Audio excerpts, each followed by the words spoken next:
One, two, three. Bienvenue sur le podcast Hey, viens on discute. Moi c'est Rose Éveil, je suis coach et accompagnante pour les femmes. Ici, on parle de relations. Relations à soi, aux autres et au monde, avec une touche sociologique. Alors prête à découvrir la 3e saison ? Installe-toi et viens on discute. Bonjour à toutes et à tous, je suis ravie de vous retrouver pour un nouvel épisode et j'ai la chance de ne pas être seule car je suis avec 2 sexothérapeutes. Bonjour les filles. Salut. On a voulu faire cet épisode ensemble parce que on voulait parler essentiellement aujourd'hui des différentes formes de couple, de relations, qui étaient possibles de faire, d'instruire, de vivre tout simplement. Et moi, étant hétéro depuis longtemps et dans des couples assez conventionnels ou exclusifs, comme on dit tout à l'heure, ouais. C'est surtout ça, exclusif. Je pouvais en parler en faisant des recherches, mais je trouve ça beaucoup plus intéressant d'en parler avec des personnes qui ont expérimenté d'autres formes et d'autres choses. Donc, merci d'avoir accepté les filles. Et si vous voulez dire un petit mot pour vous présenter, je vous en prie. Du coup, moi, c'est Juliette. Je suis sexothérapeute et aussi directrice artistique dans le monde de l'art aussi, ce qui fait que ça aide à rencontrer des gens de tous les milieux. Personnellement, j'ai été en relation exclusive pendant pas mal d'années et en même temps entre les deux j'ai découvert très très tôt le monde libertin, BDSM aussi, par des soirées, des choses comme ça. C'est deux liens. BDSM, est-ce que tu peux nous dire l'acronyme? Je ne sais plus. Comment est-ce qu'on l'appelle? Bondage, sadomasochisme, attends, Domination, sadomasochisme et M. Masochisme. Voilà, bref, okay. On va y arriver. En vrai, je pense que la plupart des gens, finalement, quand tu dis BDSM, parce que du coup, j'essaie toujours de clarifier, mais je pense qu'ils comprennent. Ouais, on sait pas exactement ce que c'est, par contre, je pense. Ouais. On a des a priori dessus. Voilà, c'est ça. En fait, il y a des a priori, et grâce à tout ce qui est ciné, etc., maintenant, on connaît un peu tout ce qui est vanille, parce que quand tu parles de 50 nuances degrés, on parle de BDSM vanille. Donc, ah oui, d'accord. Tu vois, moi, je savais pas. Pour moi, vanille, c'était plus le sexe, mais... conventionnel, du coup. Oui, c'est ça, du coup? Le sexe vanille? C'est conventionnel? Oui, mais si tu dis BDSM vanille, c'est soft. BDSM un peu plus soft, voilà. D'accord, je savais pas. Bases, mais en même temps, le BDSM, tu peux le pratiquer en couple exclusif, en couple bien sûr. Libre, etc. Oui. C'est deux choses différentes, mais dans le milieu des soirées parisiennes, en tout cas à l'époque, parce que je commence à me faire vieille, c'était il y a à peu près 12 ans, du coup, en fait, c'était des choses qui se mélangeaient. C'est-à-dire que t'as rarement des soirées juste BDSM pour couple exclusif. En général, ça va être des soirées plein de formes différentes. En même temps, c'est des endroits où j'ai appris très rapidement tout ce qui était consentement. Faire attention à l'autre, demander son autorisation, etc. À l'époque, tu pouvais aller en boîte et je me faisais sortir parce que, en fait, on me touchait, etc. sans mon autorisation et j'avais tendance à un petit peu trop défendre mes potes. Par contre, dans des soirées libres et ce genre de choses, on me demandait rien que pour te toucher, embrasser et tout. Et c'était, comme je vous dis, il y a 12-15 ans même, je pense. Donc c'était quand même un peu avant-coureur, on va dire. Ouais. Mais voilà, après j'ai été pendant du coup 8 ans en relation exclusive. Ça s'est très bien passé et ça ne m'a pas manqué parce que ça valait la peine que j'y sois en quelque sorte. Mais une fois sortie de cette relation-là, je suis retournée en couple libre, tout simplement non exclusive, avec des bases qui changent et tout. Donc j'y suis encore. Ok, merci Juliette. Anna, dis-nous. Ouais, moi c'est Anna, je suis sexothérapeute aussi et coach en relation. Et moi, pour le coup, j'ai expérimenté pas mal de formes de relations, puisque j'ai toujours un peu oscillé dans ma vie entre des phases d'exclusivité, des phases de non-exclusivité. Et en fait, j'ai vécu du polyamour avant même de savoir ce qu'était le polyamour. Ah yes, ok. Donc c'est un peu marrant parce qu'en fait, ça fait pas si longtemps que ça que j'ai compris ce que c'était et que j'ai compris aussi toute l'éthique qu'il y avait derrière. Mais en fait, j'en ai vécu pas mal d'années. Et du coup, c'est surtout après une relation de 6-7 ans où en fait, j'ai eu envie de changer de mode relationnel. Et du coup, j'ai vécu pendant à peu près 3 ans du polyamour. Et là, je suis de nouveau dans une relation exclusive. Donc, je suis ce qu'on appelle ambyamory en anglais. Donc, je sais pas si ambi-amoureuse, je pense que ça pourrait être ça la traduction. Et en fait, ça veut dire que t'es aussi bien dans des relations exclusives que non exclusives. Oui. En gros, c'est que les deux te conviennent. Moi, je suis assez fluide dans ma vie, en fait. Donc, je fais aussi au fil de mes besoins, de mes envies. Et donc, Là, l'exclusivité est venue comme ça et ça me va plutôt bien en ce moment. Ouais. Mais je tire beaucoup de leçons du polyamour. Et aujourd'hui, mon couple exclusif a vraiment grandi aussi du fait d'avoir vécu du polyamour. Ok, alors les filles, j'ai plein de questions parce que moi, pour le coup, j'ai vécu que des couples exclusifs et je m'étais jamais posé la question très honnêtement avant 1 ou 2 ans. Je connaissais pas du tout les autres modes de relation. Je connaissais vraiment personne qui, tu vois, quand on parlait de libertinage et tout. Alors moi, ça m'a jamais c'est pas un répulsif pour moi, hein, mais c'est juste que je me disais, ah ouais, c'était un peu de l'ordre du fantasme, de l'ordre, pas de l'imaginaire, mais presque en fait. Ouais. C'est un peu, et puis plutôt rare en fait, dans mon imaginaire à moi. Et en fait, plus j'avance, plus je me rends compte que non, pas du tout.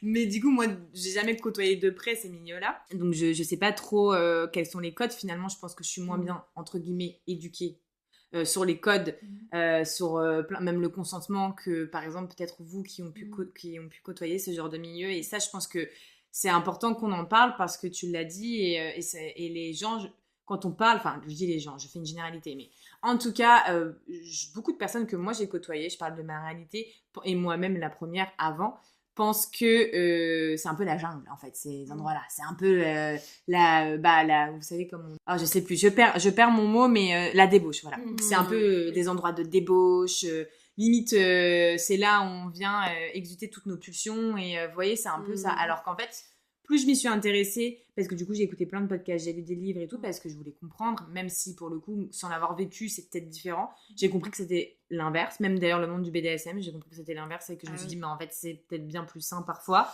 parce que tout est dit et déposé en fait, alors que dans les sexualités normatives, j'en sais rien, je sais pas comment dire, mais où en fait on parle pas forcément et on fait parce que c'est comme ça qu'on doit faire, entre guillemets, mais finalement des fois il y a des choses qui sont pas ok.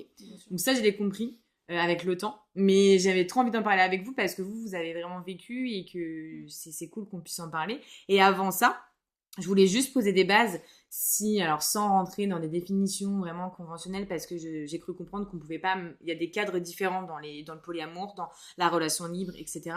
Mais juste pour donner une vision aux personnes qui vont nous écouter, qu'est-ce que c'est le polyamour dans les grandes lignes? Du coup, le polyamour et le couple libre, c'est pas la même chose. Voilà. En fait, le polyamour, c'est vraiment autoriser l'autre et les autres à avoir plusieurs relations, qu'elles soient d'ordre sexuel, amoureuse, romantique, entre deux. Et en fait, c'est une liberté relationnelle, en fait. Alors que le couple libre, et tu m'arrêtes si c'est pas ça, mais et le couple libre, c'est plus cette liberté, mais plutôt de l'ordre sexuel. Donc il n'y a pas d'ouverture romantique. Voilà. D'accord. Oui, complètement. Personnellement, j'avais beaucoup de mal à m'envisager en polyamour parce que j'aurais pas cette capacité psychologique qu'il faut pour avoir deux relations, enfin plus d'une relation en tout cas émotionnelle qui prend une charge émotionnelle. Et en fait, le polyamour implique vraiment ça, alors que déjà, moi, dans mon couple, même en relation libre, le sexe est très différent de la romance et de tout ce qui est lié à l'émotion, même si bien sûr il y a de l'émotion avec nos amants, mais tout ce qui est amour, vraiment lien, je vais le créer avec une personne, et déjà c'est une énorme charge. Le polyamour, c'est un investissement tu vois, c'est vraiment genre, faut avoir du temps, de la charge émotionnelle aussi à donner. C'est très intense. Et puis être capable de recevoir aussi, et puis séparer son temps, et avoir une gestion. Moi déjà, mon agenda il est fou, je sais même pas où caser mon mec, tu vois, donc c'est l'heure d'avoir plusieurs. Non, ça, moi aussi c'est ce que c'est un peu l'idée du polyamour. Je me disais, une relation, j'ai eu jadis du coup du mal à gérer. Après c'est pas un très bon exemple parce que je pense que les relations que j'ai eues n'ont pas toujours été très saines, et donc du coup c'est aussi pour ça que j'ai eu du mal à les gérer émotionnellement et autres. Donc est-ce que c'est vraiment un comparatif que je peux faire? Je ne sais pas, mais en tout cas j'ai compris que le polyamour c'était quand même un investissement émotionnel multiple, cérébral et tout ce qui en suit aussi. Et je pense que, ouais, en effet, je me sentirais pas forcément capable. Mais c'est bien de mieux comprendre. Surtout qu'en plus, t'as plusieurs formes. Et donc, J'y pensais. Ouais. Oui, parce que tout à l'heure, t'as dit d'ordre... Parce qu'il y a... Vous les définissez comment, tu vois? En fait, il y a plein de formes de polyamour. Déjà, il y a 2 grandes formes qui sont le polyamour hiérarchique et non hiérarchique. Ah ouais, donc, il y en a un, en fait, où tu vas attribuer un peu une hiérarchie de tes partenaires. Ok. Donc, souvent, on parle de couple socle. Donc, c'est vraiment ton couple, ta relation première. Donc, celle peut-être avec qui tu vas envisager des projets, pourquoi pas, voilà. Et après, tu as les autres relations qui sont plus secondaires. Donc, peut-être que tu vas y investir moins de temps, etc. Donc ça, c'est le polyamour hiérarchique. Et ensuite, il y a le polyamour non hiérarchique, où là, du coup, tu ne mets aucune hiérarchie. C'est-à-dire que tous tes partenaires sont au même niveau hiérarchique, entre guillemets. Même si, après, la vie fait que y a des gens que tu vois plus que d'autres. Mais en tout cas, il n'y a pas de priorité dans tes relations. Ok. Donc déjà, ça, c'est les 2 grosses formes. Et après, il y a plein de sous-formes, en fait, puisque... en fait, le principe des couples qui ne sont pas exclusifs, c'est que tu les façonnes un peu sur mesure. Et puis au fur et à mesure, c'est-à-dire que ça peut aussi évoluer. Donc, tu peux partir, je suppose, en étant non hiérarchique, et au final, il y a un socle qui se crée petit à petit. Exactement. Ok. Et en fait, c'est vraiment ça la différence, en tout cas de ce que je perçois des relations polyamoureuses ouvertes ou traditionnelles, c'est qu'en fait, traditionnelles, on part du principe qu'une relation fonctionne comme ça. Donc en fait, on définit pas trop un contrat à l'avance. Alors que en fait, dans le polyamour ou les relations ouvertes, tu n'as pas le choix en fait pour que ça fonctionne que de déterminer une forme de contrat. Donc c'est pas forcément un contrat que tu signes, hein, mais c'est de dire ok, avec quoi toi t'es ok, avec quoi t'es pas ok. Et en fait, tout ça, tu le fais avec l'autre ou avec les autres. Tu le détermines quoi. Et puis même, tu vois, la hiérarchie, moi je l'ai aussi dans la relation libre, parce que du coup, entre mon mec et des amants, amantes que je vais avoir, et lui de son côté aussi, mais en fait, si on n'a pas déjà une hiérarchie entre nous, en se disant, ok, si par exemple j'ai une urgence, est-ce que je peux t'appeler alors que t'es avec des amantes, ou est-ce qu'il peut m'appeler, etc. En fait, c'est des choses qui se mesurent à chacun. En fait. Donc ça dépend vraiment de chaque couple, et ça dépend... par exemple, il y en a qui vont dormir ensemble, il y en a qui vont pas dormir ensemble. C'est vraiment des petits détails qui font que tu construis ton socle, pour le coup, on va l'appeler comme ça, mais ton couple, en fait, en fonction aussi de comment est-ce que l'autre vit ta relation avec tes amants et tes amis. Mais ça doit être long, du coup. C'est des longues discussions, en fait, pour savoir quand vous mettez d'accord par rapport à ça, parce que je suppose qu'on n'a pas toujours la même vision, les mêmes envies, non? Je sais pas. Ouais, c'est des discussions qui, pour moi, sont fondatrices du couple, et ça fait partie des choses, moi, que j'ai apprises, même pour mon couple, là, qui est exclusif. C'est qu'en fait, quand on part de ça, de ok, qu'est-ce qui est ok, qu'est-ce qui est pas ok, comment on a envie de fonctionner en tant que couple, en fait, tu te rends vite compte si le couple va marcher ou pas. Parce qu'en fait, tu dis, ok, je sais pas, un exemple tout con, mais moi, je dors très mal avec quelqu'un, et mon sommeil est primordial pour moi, donc je sais que je dors très rarement avec mon partenaire. Et voilà, c'est un truc, on en a discuté dès le début, est-ce que t'es ok ou pas avec ça?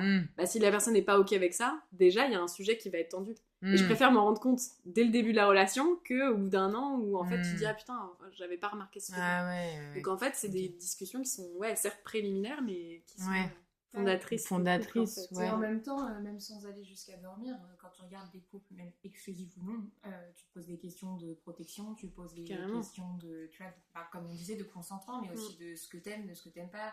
Tu vas retrouver avec certains amants ou amoureux des choses que tu vas faire, que tu vas pas faire avec, si par exemple ton couple ou ton socle.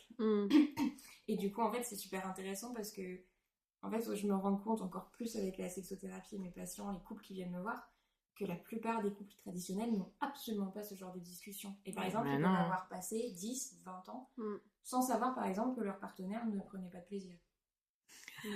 Mais c'est horrible, mais oui, bien sûr, ça me choque tellement pas, du coup, en étant dans plus un cadre, on va dire, conventionnel, exclusif, surtout. Moi, mes partenaires que j'ai eus, alors après, j'en ai eu très jeune, moi, je suis très jeune. J'ai commencé le couple, j'avais 14 ans, je me suis mis 2 ou 3 ans avec quelqu'un, après j'ai enchaîné 2-3 ans, après je suis restée 7 ans toute seule, en ayant des relations quand même, mais pas de couple vraiment établi, entre guillemets. Et après, je me suis remise dernièrement avec quelqu'un qui ça s'est fini il y a 1 an, 2 ans, je crois. Et on n'a pas eu ces discussions-là. Hein. Enfin, vraiment pas, quoi. Non. Et ce qui a du coup posé problème, en fait, après, parce que on se comprenait pas sur beaucoup de choses. Et la discussion était pas possible. En fait, quand j'ai voulu la mettre, c'était pas possible d'en parler parce que ça devait être naturel, en fait. Ça devait se faire... Toujours le fameux, ça doit être tout Bah, seul. c'est Genre, ça doit fonctionner tout seul sur notre intervention. Mais c'est ça, en fait. En fait, lui me disait qu'il a l'impression que je pathologisais un peu le sexe, par exemple. Que j'en faisais un problème alors qu'on se comprenait pas sur certaines choses. Certaines choses fonctionnaient très bien et d'autres choses, même en termes de cadence surtout, on comprenait pas. Et en fait, moi, j'avais envie qu'on se comprenne. Donc, du coup, pourquoi pas aller voir une sexo ou quoi. Et ça bloquait parce que pour lui, c'était non, en fait, on n'a pas de problème. Je dis, toi, non, mais moi, oui. C'est ça. Voilà. Donc ça a pu être compliqué juste pour dire qu'en effet, moi en tout cas, j'ai pas connu de couple où on a eu ce genre de discussion et c'est dommage. Je pense que ça existe d'avoir des couples tradis ou exclusifs. J'espère. C'est une base en fait finalement. Je me rends compte de plus en plus. Parce que... Pardon. Vas-y, non, vas-y. Non, mais en même temps, c'est pas parce que t'es en relation libre ou en polyamour que... En fait, même si tu te poses ces questions-là, ça veut pas dire que tu auras quand même de la compréhension. Oui, d'accord. C'est ça, c'est qu'on essaye. Je pense qu'on essaye plus que la moyenne traditionnelle parce qu'on voit dans notre cabinet. Mais par contre, à côté de ça, tu as quand même des couples. Moi, je le vois, tu vois, on a des façons de fonctionner complètement différentes. On va avoir des attentes complètement différentes. Des façons, tu vois, les langages de l'amour, des trucs tout bêtes que les gens connaissent en général qui vont être différents. Et en fait, réussir à se repositionner, c'est des longues conversations, mais ça peut être des courtes conversations, mais qui reviennent régulièrement. Oui, d'accord. Pour stabiliser aussi. Oui. Oui, puis vous évoluez. En fait, si tu restes plusieurs années avec une personne, t'évolues, t'es obligé de reparler. Enfin, obligé. Ça revient à nous, en fait, finalement, tout simplement. Exactement. Ok, d'accord. Parce que malgré tout, la charge émotionnelle, c'est là dans toutes les formes de couple. Ouais. Et malheureusement, la plupart du temps, ça reste quelque chose qu'on apprend aux femmes. Oui. Après, dans le milieu queer, c'est un petit peu différent. Et puis, bien sûr, il y a des exceptions chez les hommes. Mais en fait, la charge émotionnelle, qui est-ce qui gère les problèmes dans le couple? Je dis pas toi, mais en tout cas, moi, dans mon cabinet, ça va être la femme qui vient me voir parce qu'elle a moins de libido. Et tu te rends compte qu'en fait, c'est pas de sa faute. Voilà, c'est ça. C'est la charge émotionnelle, la charge mentale qui est mal partagée et qui fait que du coup, en fait, elle n'a plus le temps et elle n'a plus la disponibilité de cerveau. Puis elle peut pas le nourrir et elle peut pas... Oui. Non, c'est hyper intéressant. 1, 2, 3.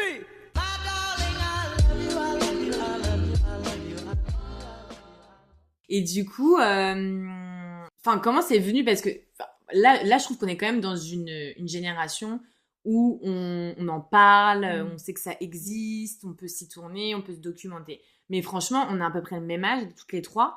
On est de la même génération en tout cas. Mais vous, du coup, si c'était avant, comment vous vous êtes dit, je vais tester? Enfin, comment ça vient à vous, en fait? C'est ça ma question. Moi, pour le coup, j'ai vécu du polyamour avant même de savoir que c'était du polyamour. Voilà, ouais. Et je dis toujours cette anecdote-là parce que ça me fait mourir de rire. Mais je me rappelle quand j'étais en maternelle, j'avais plein d'amoureux. Donc, genre, j'avais mon petit gang comme ça, tu vois. Et je disais genre, toi, tu vas aller te battre contre lui et tout, parce que je te le demande, tu vois. Mais genre, j'avais déjà un truc de, tiens, j'ai plusieurs relations. Okay. Et en fait, au cours de ma vie, j'ai eu pas mal ces phases-là, en fait, où j'avais envie d'avoir plusieurs relations différentes. Qu'à chaque fois, je mettais au courant tout le monde, genre, tiens, là, on n'est pas exclusif, je vois d'autres personnes et tout. Mais je savais pas ce qu'était le polyamour. Et par contre, quand j'ai compris que c'était quelque chose, je me suis dit, ah waouh, en fait, il y a vraiment des gens qui vivent comme ça, et il y a pas des règles, mais il y a des codes quand même à respecter, des choses comme ça, pour le rendre encore plus éthique et encore plus poussé.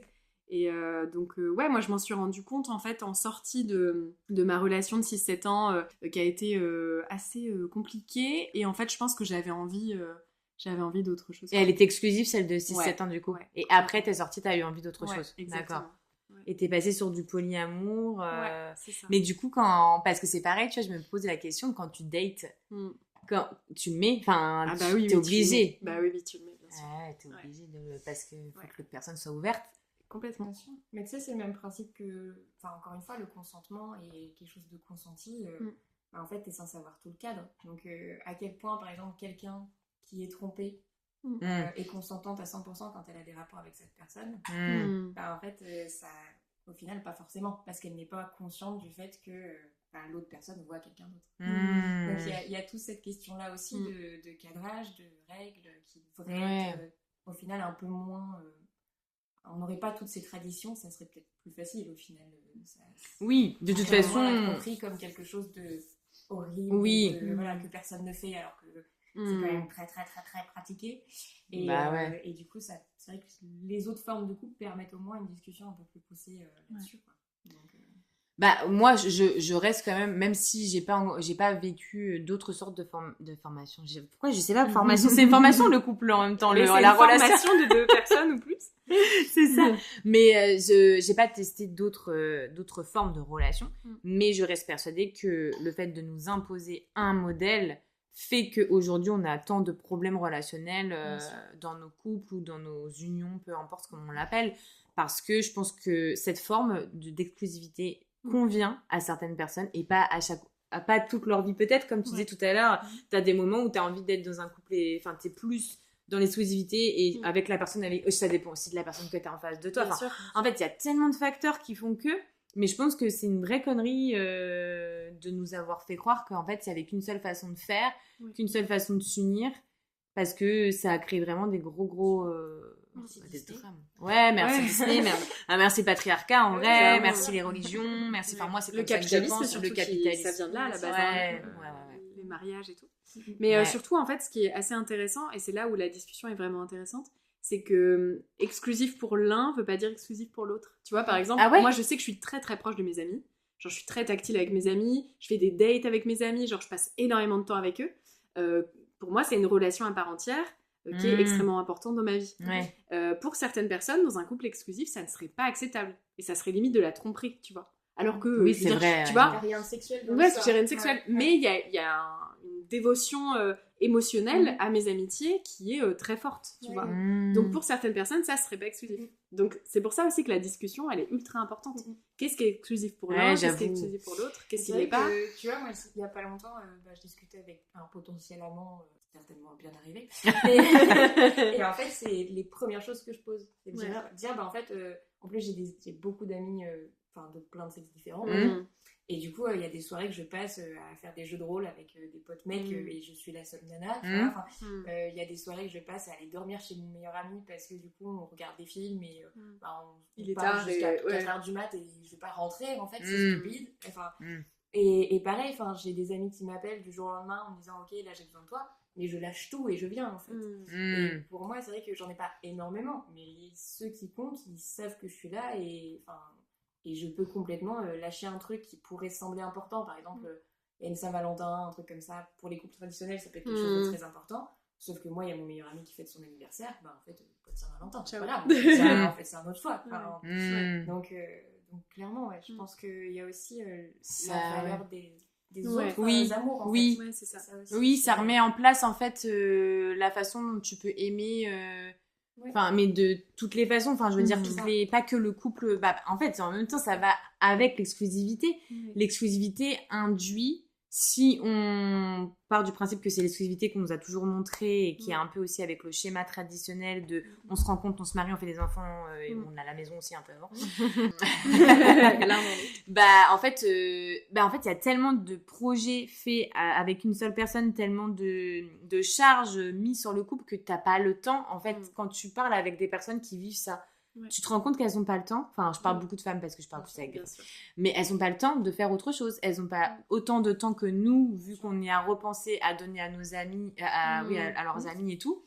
Et tu te dis, en fait, le fait d'avoir des relations différentes te pousse à réfléchir à ça et à te créer ta sphère à toi, en fait, finalement. Et puis, je pense c'est que cool, ça nous aide aussi à demander... tu vois, appeler les amis plus facilement aussi. Je vois, je sais pas toi, mais c'est vrai que moi dans mon cabinet, je peux avoir beaucoup de femmes qui viennent d'accoucher ou qui ont des enfants en bas âge, qui du coup se retrouvent très toutes seules à tout gérer. Et en fait, il y en a plusieurs qui se connaissent du coup, et en fait qui n'osent pas appeler leurs copines parce qu'elles ont aussi des enfants en bas âge. Et je dis, mais en fait, vous le permettriez parce que vous ne seriez pas en train d'attendre que monsieur rentre le soir pour manger avec lui parce qu'il faut avoir ce moment-là avec lui et l'enfant, etc. Et vous dire, mais en fait, pour avoir une meilleure charge mentale, est-ce qu'on ne partagerait pas différemment avec les autres femmes qui sont dans cette situation-là ? En fait, je pense que quelqu'un qui est en relation libre ou en polyamour et qui a des amis avec qui on peut avoir extrêmement facilement ce genre de discussion et avec qui on pose aussi facilement des limites, en fait, c'est tout aussi important. Je sais qu'une de mes meilleures amies, elle est en relation exclusive, mais par contre, à chaque fois qu'elle me présente son mec, je sais que le mec il serre les fesses parce qu'en gros, il lui a expliqué que en fait, Juliette c'est ma meilleure amie, donc du coup, en fait, elle passera avant toi et tu peux rien, quoi. Et je sais que ça peut être. L'idée n'est pas que ce soit problématique du tout, parce que bien sûr que c'est pas vu, enfin, c'est pas ce qui est principalement vu, donc ça peut choquer des gens, alors que moi maintenant ça me choque plus, ça y est. C'est ça. Tellement ce que j'ai primé, moi, l'amitié et puis aujourd'hui. On nous a tellement appris à attendre de notre partenaire des choses que. Au final, il peut pas tout donner. Nous offrir. Non, parce que déjà, même en termes d'éducation, les femmes, encore une fois, il y a une énorme différence.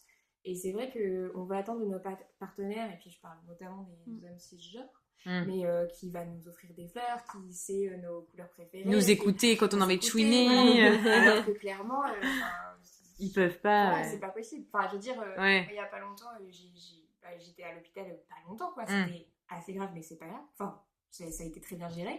Mais en fait, je suis rentrée chez moi, mes copines m'avaient fait des paquets. J'ai reçu un paquet Lush avec tous mes parfums préférés et mes odeurs préférées. Je me dis, mais comment elle sait? Parce qu'on n'habite pas dans la même ville. D'où elle a retenu les parfums que j'adorais chez Lush. Jamais c'est tellement mignon. Ça. Forcément, c'est une femme qui fait ça. Enfin, c'est des trucs. Ou en tout cas, dans le milieu queer, quoi. Mais pour moi, ça, c'est une forme de romance. Tu vois, d'une certaine manière. Bien sûr. Enfin, il y a une forme de romance qui est une romance platonique. Mais pour moi, il y a, tu vois, il y a de l'amour. Bien sûr. C'est de l'amour. Et donc, c'est aussi bon à prendre que du couple, c'est quelque chose qui nous nourrit. C'est trop bien.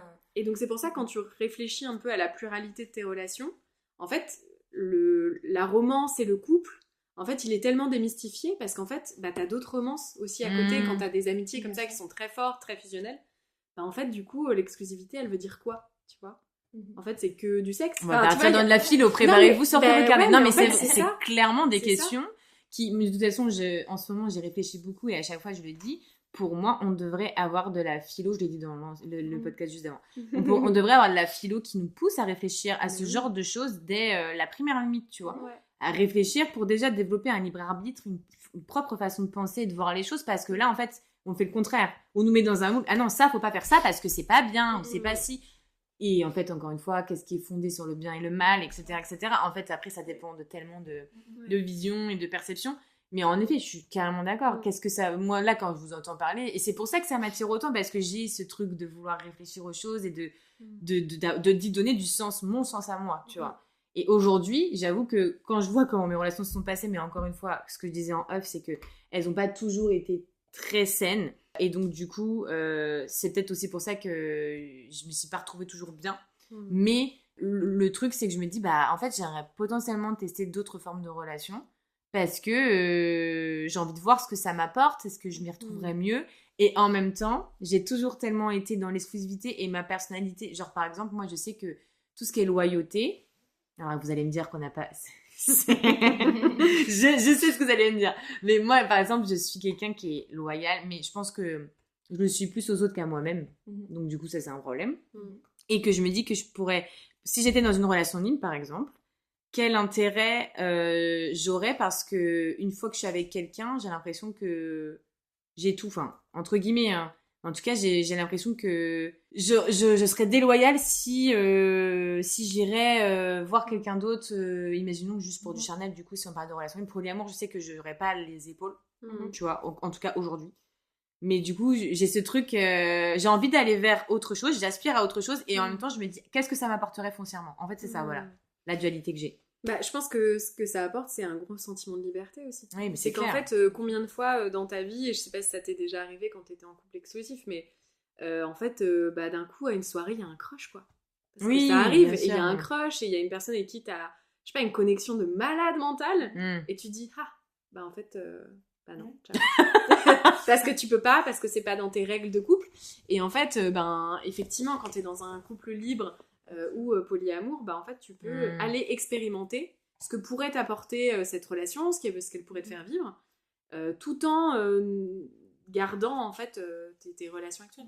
Parce qu'en fait, ce qui se passe aujourd'hui dans les tromperies ou dans les relations exclusives, c'est qu'il y a quelqu'un qui débarque à un moment, qui fait de l'effet, qui a un crush, il y a un truc, et du coup t'as le choix entre soit rester comme ça, mais du coup vivre avec la frustration et le questionnement de est-ce qu'il aurait pu se passer un truc incroyable avec cette personne ou d'autres personnes. On était en plus dans un cadre exclusif qui, ça se trouve, Ouais. ne va pas bien. Ouais, que c'est du ça. coup, Ouais, mais c'est par souvent exemple, ça, à un moment, puis Ouais. voilà, en fonction de où t'es dans ton- Du coup, c'est une Ouais, torture donc, d'esprit, quoi. Ou alors tout quitter et tu sais pas ce que ça donne et ça Ouais, se trouve c'est ça a ça. quitté un truc très beau. Et donc je trouve que l'avantage des relations non exclusives, c'est qu'en fait tu peux tout vivre. Et ça c'est beau quoi. Et Ouais, alors, j'avoue. Je vais être beaucoup plus terre à terre en plus, hein, mais pour avoir été en couple exclusif et pour le voir très régulièrement, en plus, il y a ce devoir conjugal qu'on essaye de régler de la loi, Ah oui. voilà, qui est quand même très présent. Le nombre de femmes qui se laissent encore avoir des rapports sexuels parce que le mec essaye de ne pas imposer, mais malgré tout, il va faire la gueule si jamais quand il vient, il embrasse, etc. Ben, moi, en fait, si mon mec, il a super envie pendant, je sais pas moi, 1 semaine, 2 semaines, 3 semaines, que là, moi, je suis en mode, ben non, flemme. Ben, en fait, je sais qu'il va trouver des amantes qui auront envie. 1, 2, 3. Tu vois. Alors, on va y venir, les filles, parce que je pense que tout le monde se pose la Tu vois. question. Ouais. Comment la question de la jalousie dans le couple, parce qu'elle va avec l'exclusivité, Mhm. cette question-là, comment vous la gérez? Comment est-ce qu'elle est présente déjà? Bah déjà, je Parce pense que- qu'il y a une question de nature déjà, de caractère. Est-ce que de base, il y a une facilité à la jalousie ou pas? Ok. Mais en fait, il faut comprendre que la jalousie, on voit ça comme quelque chose de très négatif, un peu comme l'anxiété de « Ah, il faut l'éviter à tout prix, la jalousie alors qu'en fait, pour moi, la jalousie, c'est juste la démonstration d'un besoin. D'accord. Mettons, par exemple, au-delà même du couple romantique, t'as des copines qui partent en vacances ensemble. Et toi, ça te rend super jalouse. Parce qu'elles partent en vacances ensemble et toi, tu peux pas y aller. Parce que, je sais pas, t'as pas les thunes ou pas le temps. En fait, ce qui se passe, c'est pas tant que t'es jalouse d'elle et que c'est un truc mauvais et tout, c'est qu'en fait, ça part d'un besoin. En fait, moi, j'aurais aimé vivre du temps avec elle, avec ces personnes-là, tu vois. Oui. Et donc, quand tu regardes, en fait, le besoin qu'il y a derrière l'émotion, et ben d'un coup, en fait, ça démystifie énormément l'émotion. Et si, effectivement, je sais pas, t'es en couple polyamoureux et ton amoureux, il part au ciné avec sa nouvelle copine, et que toi, t'es en mode, putain, mais on fait jamais de ciné, je suis trop jalouse et tout, et ben d'un coup, en fait, c'est, tiens, je vais aller exprimer mon besoin de, bah, en fait, moi aussi, j'aimerais bien qu'on aille au ciné, tu vois. Ouais. Et d'un coup, tu vis plus la jalousie comme un drama, comme un truc horrible, Oui, tu vois. mais- C'est d'un ouais. coup, j'exprime mes besoins, et donc la personne derrière peut dire, ah, mais j'avais jamais capté que tu voulais aller au ciné, bah viens, on y va demain, tu vois. Et d'un coup, ton besoin, il est nourri, et la jalousie, elle Des passe. choses qu'on ne peut pas faire en exclusif, quoi. Parce que c'est de la rivalité, et c'est de la peur, limite. C'est de la quand- peur. En général, oui, ça vient. C'est horrible, ça vient ce aussi de sentiment-là. ce que tu as déjà vécu, Ouais. etc. Donc, c'est vrai que nous, on va jamais en fait, juger la jalousie comme quelque chose de négatif quand on est en séance ou ce genre de choses. Parce qu'on sait que c'est nourri par quelque chose qui a été soit traumatisant, Bien soit. sûr. Ou qui est induit par la société Voilà, aussi, exactement. quoi. Complètement. Qu'on a des potentiels Bien sûr. rivales entre nanas, et c'est ce Exactement. qui est contre la sororité Ouais. et qui est induit. Et puis, tu vois, il y a aussi, comme on disait, malgré tout, les langages de l'amour fonctionnent aussi vachement là-dessus. Moi, je connais les 5. Est-ce que toi, t'en as d'autres ça dépend des gens. Il y en a d'autres, Il y en mais a je crois qu'il y en a 5 principaux mais, quand même. ouais, c'est ça. Mais après, on peut en Oui. inventer. Du coup, autant. voilà, Mm. c'est ça. Mais c'est vrai que tu vois, par exemple, le temps, moi, je sais que c'est quelque chose d'extrêmement important. Ouais. Alors que pour mon mec, pas du tout. Ah Et ouais. du coup, c'est des choses où il a vraiment fallu qu'on communique parce que il était capable de donner, je sais pas moi, 3 soirs dans la semaine à son travail parce qu'il adore ça. Comme moi, je suis capable de le faire aussi. Oui. Voilà. Mmh. Mais en fait, si c'était ces 3 soirs-là où j'allais à Paris pour le voir, en fait, ça m'énervait qu'il prenne pas le temps d'être avec moi. Ouais, bah du coup, oui. Alors que pour lui, il était en mode ah non, mais c'est bon, on se voit après mon travail. Oui, de 22h à minuit, je viens quand même pour te voir et eux. C'est quelque chose où il a vraiment fallu communiquer correctement, quoi. Ouais. Et en même temps, c'est juste ces besoins-là et ces langages qui sont différents chez chacun.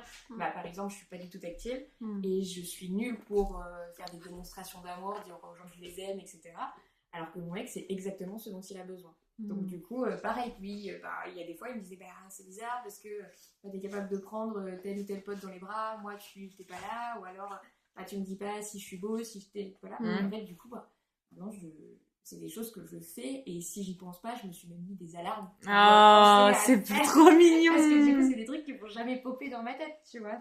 Oui, parce que c'est pas naturel, c'est pas pas dans du ton tout naturel. tempérament. Voilà, Ok. c'est Ah, c'est trop mignon, ok. Ah ouais. Et si tu poses pas la question, et si justement t'exprimes Ou l'autre pas ton s'exprime besoin, pas, ouais, Ouais, c'est et un ben, communication, quoi. exactement. Ouais, bah oui. Ouais, exactement. Ok, donc Donc, pour moi, il y a pas... Il n'y a pas de jalousie. Il n'y a Ouais. pas de... Bah si, en sujet- fait. Si, il y a de la jalousie, Bien sûr, il y a de mais la du jalousie. coup, vous... Enfin, je dis vous... Il y a cette mais démarche en tout cas, d'aller chercher, en fait, ce qu'il y a en dessous. Et du coup, ne pas juste s'arrêter sur je suis jalouse, donc je peux pas être Oui, et du polyamoureux, coup, ou, c'est tout. Mais d'ailleurs, dans l'exclusivité, il y a de la jalousie aussi. Hein. Enfin, oui. Même dans nos vies, tout court, il y a de la jalousie. Oui. Elle est partout. Donc après, je pense qu'il y a aussi une zone de confort, entre gros guillemets, qui se fait petit à petit. C'est qu'évidemment, quand on démarre le polyamour, il y a plus de choses qui nous trigger. Et puis on les vit, et moins ça trigger, et on s'y habitue aussi. Moi, j'ai remarqué, par exemple, que quand un de mes partenaires avait une nouvelle partenaire, j'étais plus jalouse quand je n'avais pas rencontré la personne. Pourquoi ? Parce que dans ma tête, L'inconnu je représente me un dis, danger. mais c'est une déesse, ou Ouais. c'est un dieu, et du coup, je ne peux pas être, tu vois, aussi bien que cette personne. Et en fait, quand tu la rencontres, t'es en mode, mais soyons meilleurs amis, je t'adore, t'es Ouais. génial. Et en fait, d'un coup, tout part, quoi, parce que t'es en mode, bah non, cette meuf est super, j'ai trop envie de m'en faire une pote, Et on comprend aussi pourquoi l'autre est Bien attiré sûr. par cette personne. Et du coup, en fait, il y a aussi des choses comme ça qui se démystifient. Donc, je pense Ça qu'il faut doit être aussi un se grand connaître. travail. Hein. Ouais. Parce Par que contre, tu c'est vois, un là, grand moi, travail. je suis en train de me projeter pendant que vous parlez. et je pense à moi, mais je pense aussi à toutes les sortes de... Enfin, les relations. Moi, les gens que je connais autour de moi, ils ont que de l'exclusif. Je crois que...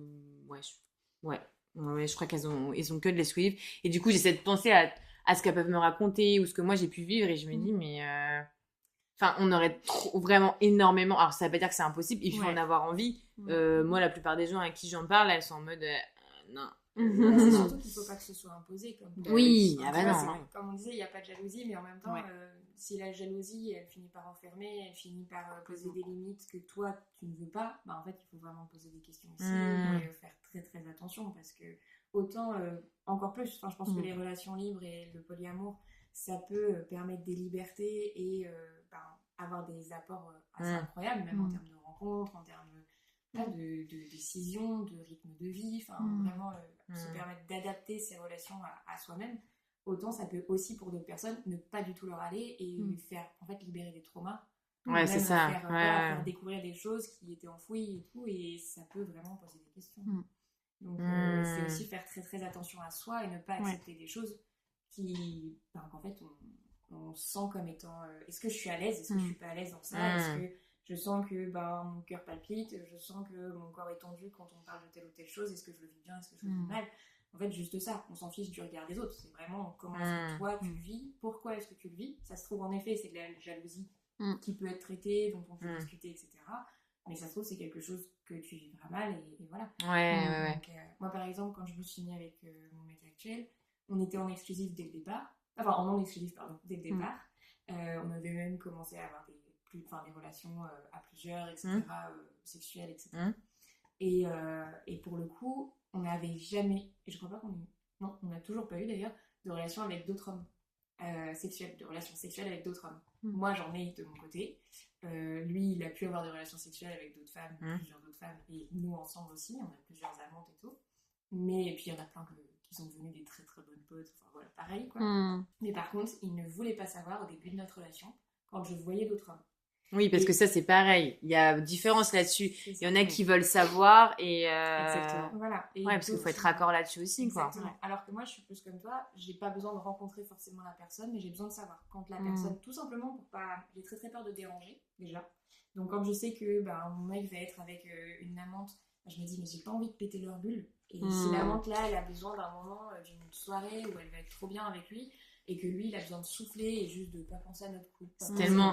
Je trouve ça tellement... c'est un step d'intelligence émotionnelle extrême. Genre, vraiment, moi, je le considère comme ça. Hein. Ouais, après, tu sais, c'est aussi... c'est purement égoïste aussi. C'est que j'ai pas envie de me mettre dans une position qui fait que je me sentirais mal vis-à-vis d'elle et vis-à-vis de mon mec. Tu vois, j'ai aussi envie que lui, il soit bien. Et c'est vrai que du coup, il y a ça aussi. Et lui, il comprenait pas trop. Et le souci, c'est qu'en plus, le fait est que quand on est dans une relation libre ou polyamour, je pense qu'on a complètement le droit aussi d'avoir des limites différentes les uns des autres. Et mon mec ne voulait pas savoir. Ah oui, donc c'est ça. Ah oui, tu peux être en relation avec une personne en face de toi... Voilà, qui ne veut pas savoir, et toi t'as besoin de savoir. savoir. Ah ouais, c'est pas pareil pour les deux, on se met pas d'accord. Enfin, après, ça dépend des gens, je pense. Hein, mais je pense que je savais pas ça. C'est important en fait de connaître les limites des autres. Lui, ça me mettait mal à l'aise de savoir.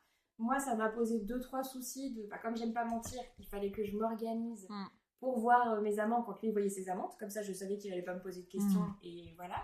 Et je savais qu'il était ok avec le fait que j'envoie. Et si jamais on s'était croisés, d'ailleurs on en avait discuté avec des amants, il n'y aurait pas eu de problème. Mais il ne voulait pas savoir. Donc ça a été, en termes de charge mentale, émotionnelle, de planning, ça a été un petit peu compliqué. Quand je suis arrivée à Rouen, j'ai changé de ville, là il m'a dit je préfère savoir parce que maintenant ça te rend un petit peu plus sexy aussi. C'est qu'il y a aussi, il avait dépassé ce stade de tu m'appartiens, là c'était plus le stade de en fait je te trouve canon et je sais que d'autres personnes te trouvent canon donc ça maintient le truc. Mais en plus il y avait un truc de Et tu trouves pas ça malsain? C'est une question. Ouais. Tu trouves pas ça malsain du coup? C'est une façon de voir les choses. Non, mais c'est vraiment une question, vraiment sans jugement de. T'inquiète pas, je me suis posé la question. Bah ouais, du coup. C'est qu'il y a plus ce truc d'appartenance que de jalousie vis-à-vis, tu vois, de la peur de me perdre. Je pense que c'est plus une question d'appartenance. Mais au final... Ouais, mais lui, il le présente d'une façon différente. Le fait de savoir qu'on te désire, ça renforce mon désir à moi, limite. Ouais, mais au final, je veux dire, qu'est-ce qui fait que tu vas préférer telle ou telle basket? Tu vois, on en parlait tout à l'heure. C'est parce que tout le monde les veut et tout le monde a dit que c'était très cool. 1, 2, 3.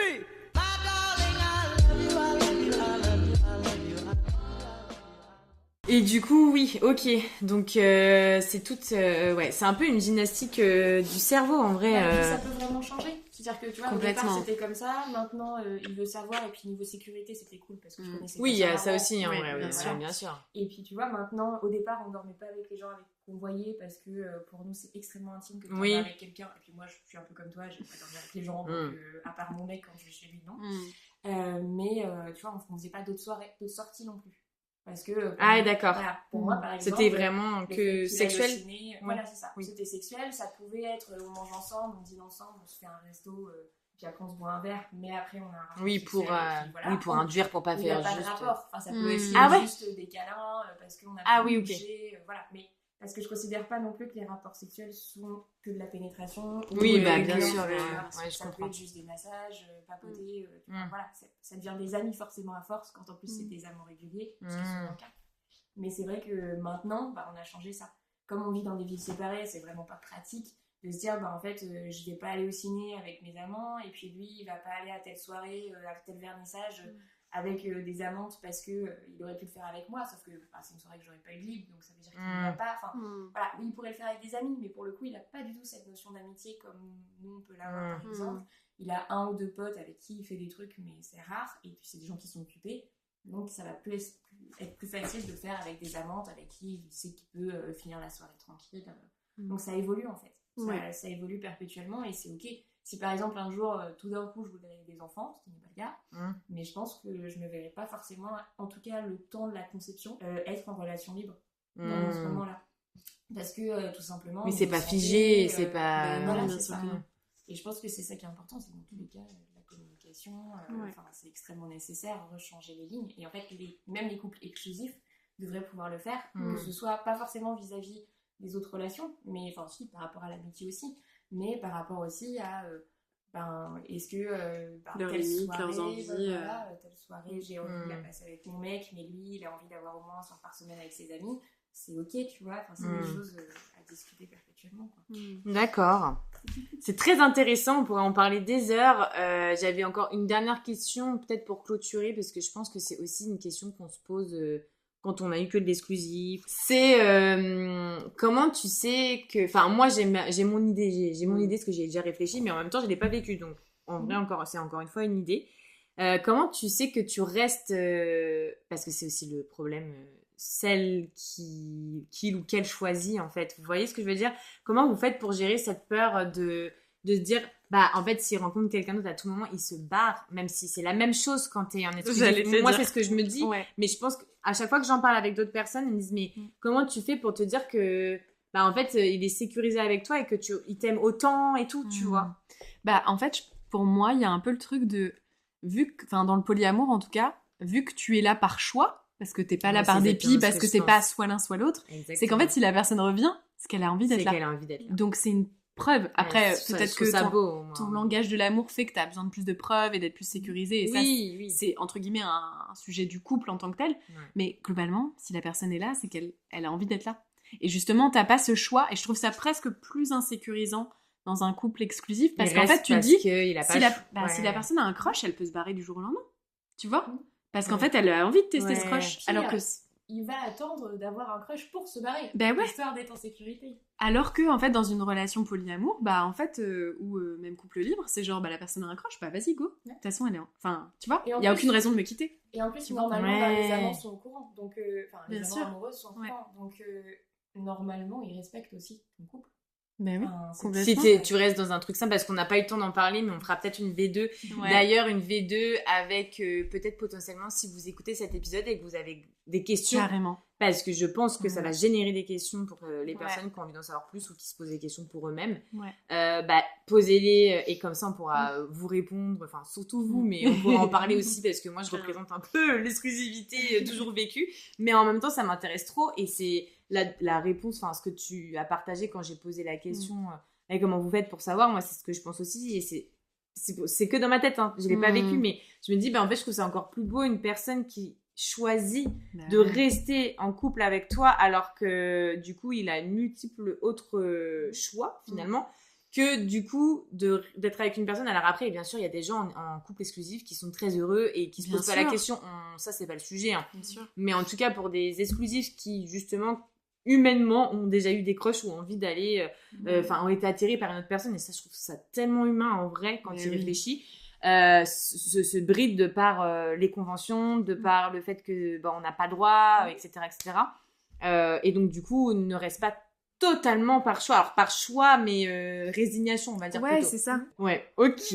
Bah merci les filles, c'était trop intéressant. Merci d'avoir pris du temps, de nous avoir un peu fait part de vos expériences et voilà, je trouve ça trop intéressant d'en parler parce qu'il y a vraiment multiples façons de faire couple, enfin de relationner on va dire. Voilà, parce qu'on n'a pas parlé que de l'amour amoureux, ça peut être des amis, ça peut être plein de choses. Donc merci et puis on va voir si on fait une V2. Si vous avez des questions, n'hésitez pas parce que ça peut aider en fait de pouvoir en parler avec des personnes qui l'ont vécu et en plus vous êtes dans le métier donc c'est encore plus intéressant je trouve. Voilà les filles, je vous remercie et on vous fait des bisous. Merci.